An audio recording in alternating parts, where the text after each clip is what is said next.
आबाद रवे सारी डोगरी, जम्मू वाले आंदी डोगरी के शान। मैं अज तुसें एक बाबा भैड़ दी एक सच्ची कहानी सनाना चाहना, जेह्दे के हर देवता दे के एक खुशबू लेंदे न। एक बाबा भैड़ है, एक देवता दे के अपने हत्थै कन्नै एक आटा खाई लैंदे न, जेह्दे कन्नै केह् होंदा कि अपने जिंदा देवता दे घर, जिसी आखदे लोग बाबा भैड़। बाबा भैड़ की इन्नी शक्ति है, मूँह मंगा जिस वेल्लै तुस मंगे उस वेल्लै दर्शन देई ओड़दे न।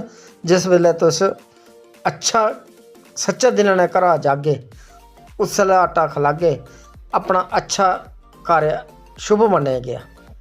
देखो मैं हूँ क्हानी सनाना एक तुसें। एक बड़ा गरीब बंदा हा, देखो डेली बाबा भैड़ ही आटा खलांदा हा अपने मच्छियें, उसी अपने मच्छी समझियै जंदा हा डेली।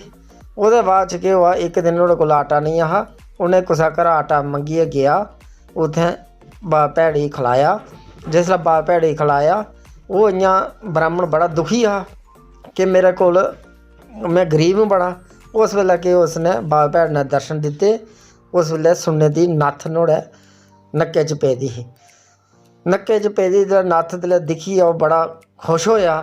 उस बाबा भैड़ ने आखेआ मंग जो किश मंगना। उन्हें बाबा भैड़ ने पुच्छेआ उसी, तू मंग जो किश मंगना। उन्हें आखेआ कि मंगना कि मेरे घर एक औलाद नहीं है। ते उन्हें आखेआ ठीक है, थोड़े घर एक औलाद होई जाग। ओह्दे बाद च इक मुड़ा होया ओह्दे घर।